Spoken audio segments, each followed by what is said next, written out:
wabarakatuh. Halo teman-teman semua, perkenalkan nama saya Muhammad Ihsan dengan NIM 22552011110012. Saat ini saya sedang menempuh pendidikan di Universitas Muhammadiyah Banjarmasin, Fakultas Teknik untuk Studi Informatika. Di dalam video ini, saya ingin membuat sebuah rangkuman pembelajaran dari mata kuliah jaringan komputer dengan dosen pengampu Bapak Komarudin M.Com. Baik, langsung saja teman-teman kita masuk ke kesimpulan dari materi yang pertama, yaitu pengantar jaringan komputer. Jaringan komputer yang pertama kali dikembangkan pada tahun 1960-an oleh Departemen Pertahanan Amerika Serikat untuk menghubungkan komputer militer telah mengalami banyak sekali perkembangan.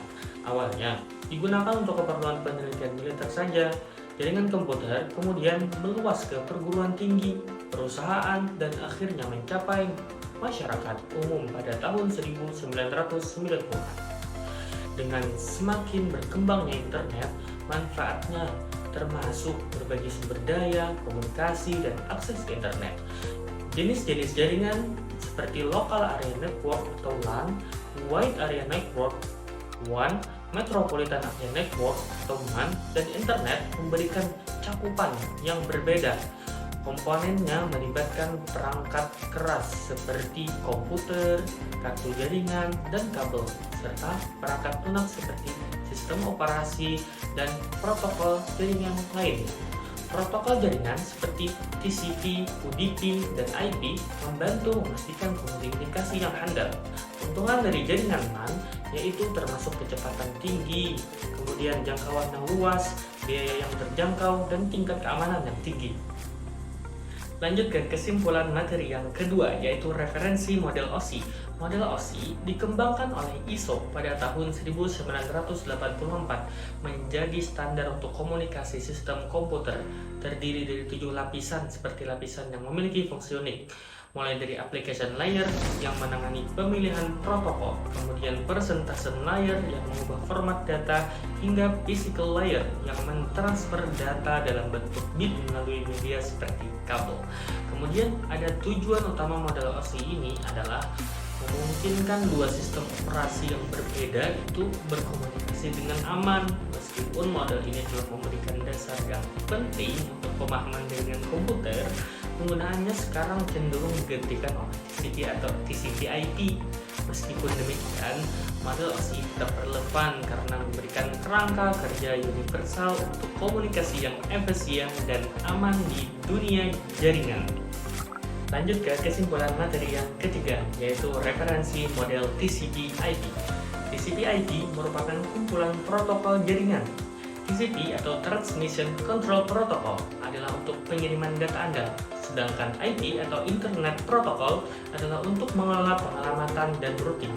Model TCP/IP terdiri dari 4 lapisan, yaitu Application Layer untuk interaksi aplikasi pengguna, kemudian Transport Layer yang mengelola pengiriman data dengan TCP, kemudian ada Network Layer adalah untuk pengiriman data melalui jaringan dengan IP dan protokol routing, serta Physical Layer yang terhubung dengan perangkat keras fisik jaringan. Kemudian di sini ada IP address sebagai alamat unik untuk perangkat dalam jaringan, terdiri dari versi IPv4 dan IPv6. Kemudian model ini lebih praktis dengan 4 lapisan dibandingkan model OSI yang memiliki 7 lapisan. Lanjut ke kesimpulan materi yang keempat, yaitu media transmisi wire atau kabel. Media transmisi wire seperti kabel UTP dengan konektor RJ45, kabel koaksial dengan konektor BNC, dan fiber optik dengan konektor SG, dan LC memiliki peran kunci dalam mentransmisikan informasi antar perangkat elektronik seperti komputer, telepon, dan kamera. Kabel UTP dengan straight kabel untuk perangkat berbeda dan crossover kabel untuk perangkat yang sama digunakan dalam jaringan komputer. Kemudian kabel koaksial seperti RJ6 dan RJ59 menggunakan konektor BNC untuk mentransmisikan sinyal listrik. Fiber optik dengan keunggulan kinerja tinggi dan ketahanan terhadap gangguan elektromagnetik menggunakan konektor SG, ST, dan LC untuk mentransmisikan data dalam bentuk cahaya. Kemudian, setiap media transmisi memiliki kelebihan dan kelemahan, dan pemilihan tergantung pada kebutuhan spesifik seperti kecepatan, ketahanan, dan lingkungan penggunaan. Lanjut ke kesimpulan materi yang kelima, yaitu media transmisi wireless. Media transmisi wireless adalah cara mengirimkan data tanpa kabel fisik seperti Wi-Fi dan Bluetooth. Kita bisa memilih frekuensi yang rendah ataupun yang tinggi, seperti yang digunakan dalam microwave atau radio. Jaringan dan kabel yang bisa jadi lebih dikenal sebagai Wi-Fi ini memungkinkan kita terhubung tanpa kabel, seperti keleluasaan bergerak dan lebih mudah diinstal. Kemudian, komponen dasar jaringan kabel itu melibatkan akses point. Kemudian lagi ada perangkat nirkabel seperti router, antena, kabel, dan switch. Kemudian ada juga adaptor nirkabel seperti Wi-Fi dan laptop. Ada berbagai jenis jaringan nirkabel seperti Wi-Fi lokal dan jaringan area luas nirkabel dan jaringan pribadi nirkabel. Protokol standar seperti yang biasa disebut 802.1 itu mengatur cara berkomunikasi dalam jaringan nirkabel. Bagi yang ingin mengatur jaringan Wi-Fi, perlu memahami cara mengatur akses point, memberikan alamat IP, dan menjaga keamanan dengan enkripsi. Lanjut ke kesimpulan materi yang ke-6, yaitu IP address. IP address itu seperti alamat rumah untuk setiap perangkat yang terhubung ke internet. Bayangkan, kita punya alamat unik yang membuat internet bisa tahu di mana kita berada. IP address terbagi menjadi dua. Yang lama itu IPv4 dan ada yang baru yaitu IPv6. Kemudian ada 3 kelas IP address, A, B, dan C, yang bedanya seperti jumlah kamar di rumah kita. Peralatan seperti router, switch, dan modem itu membantu aliran data di dalam jaringan. Kemudian ada juga alamat fisik perangkat disebut MAC address seperti tanda pengenal unik. Aturan buat alamat IP ini bisa otomatis pada HCP dan bisa juga manual, statik. Kemudian, setiap jaringan itu punya identitas seperti network ID dan setiap perangkat punya tanda pengenal unik disebut ID address. Konfigurasi IP address bisa untuk jaringan lokal dan bisa juga automatic IP address private. Kemudian, melindungi IP pribadi itu sangatlah penting, seperti kita menjaga privasi di rumah. Semua ini bikin internetan kita bisa lebih aman dan lancar. Lanjut ke kesimpulan materi yang ke-7, yaitu sistem operasi jaringan. Sistem operasi jaringan itu dirancang khusus untuk mengelola sumber daya jaringan, menyediakan fungsi untuk menghubungkan perangkat ke jaringan, dan mengkonfigurasi TCP IP pada Windows. Tools CMD seperti ping, ipconfig, dan tracer itu digunakan untuk memeriksa dan melacak koneksi internet. File sharing melibatkan protokol seperti SMB, FTP, dan NFS dengan perizinan akses yang dikonfigurasi untuk kontrol routing melalui router mengelola arus data antar jaringan. FTP dapat meningkatkan keamanan dengan menggunakan FTPS atau secure. Lanjut ke kesimpulan materi yang ke-8, yaitu koneksi internet. Makalah ini membahas tentang peran gateway, yaitu pintu gerbang untuk masuk ke internet. Gateway bisa berupa router ataupun PC dengan software router.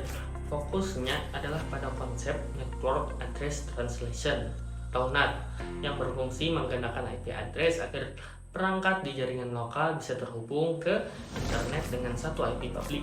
Kemudian ada perangkat NAT seperti gateway NAT dan router NAT itu berperan sebagai perantara antara jaringan lokal dan internet. Kemudian lanjut lagi itu makalah ini juga menjelaskan berbagai jenis koneksi internet seperti dial-up connection, kabel internet, wireless connection, GPRS, Wi-Fi, dan satelit internet untuk memberikan pemahaman yang lebih mendalam terkait koneksi internet. Kemudian lanjut ke kesimpulan materi yang ke-9, yaitu metode akses. Di dalam jaringan komputer kecil seperti di kantor ataupun di sekolah, metode akses adalah cara perangkat berbicara satu sama lain. Misalnya di dalam internet, perangkat bisa mendengarkan sebelum mengirim pesan. Kemudian ada juga token ring dan FDDI yang menggunakan cara berbeda untuk berbicara. Standar seperti IEEE 802.3 dan 802.11 itu memastikan semua perangkat bisa ngobrol dengan baik.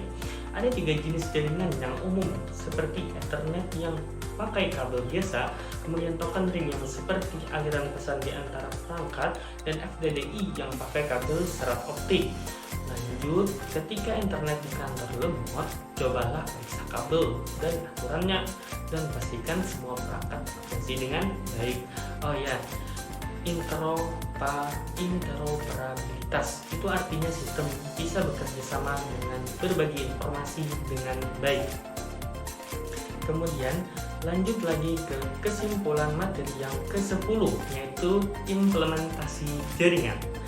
Dalam merancang jaringan komputer untuk bangunan satu lantai, kita perlu memperhatikan banyak hal seperti jenis dan panjang kabel yang dibutuhkan, serta menjaga keamanan instalasi dari gangguan fisik dan listrik. Pemilihan topologi yang tepat dan perencanaan untuk pertumbuhan di masa depan juga penting. Kita juga harus memikirkan di mana kita bisa menempatkan server, mempertimbangkan keamanan dan kondisi lingkungan yang baik. Dalam pengaturan jaringan, kita bisa menggunakan berbagai teknik seperti teknik penggabungan topologi menggunakan teknik backbone, cascade, stack, dan bridge. Lanjut ke kesimpulan materi yang terakhir, yaitu UTS dan UAS. Pada saat UTS jaringan komputer, kami diberi tugas kelompok untuk membuat video tentang materi koneksi internet, di mana di dalam video tersebut memuat unsur perkenalan anggota kelompok. Kemudian ada penyampaian submateri, dilanjutkan dengan penyampaian isi materi, dan yang terakhir ada kesimpulan sekaligus penutup. Pembuatan video ini diupload di channel YouTube kami, dan link video tersebut harus dikumpulkan sebelum jam 23.59 pada hari terakhir UTS. Selanjutnya, pada saat UAS jaringan komputer, kami diberi tugas per individu untuk membuat video rangkuman dari pertemuan 1 sampai pertemuan terakhir dari mata kuliah jaringan komputer itu sendiri. Pembuatan video ini diupload di channel YouTube pribadi kami, dan link video tersebut juga harus dikumpulkan sebelum jam 23.59 pada hari terakhir UAS. Baik teman-teman, demikianlah video rangkuman pembelajaran dari mata kuliah jaringan komputer yang telah saya buat. Terima kasih kepada teman-teman yang telah menonton video ini. Semoga video ini dapat bermanfaat bagi kita semua. Saya Muhammad Ihsan, pamit undur diri. Wassalamualaikum warahmatullahi wabarakatuh.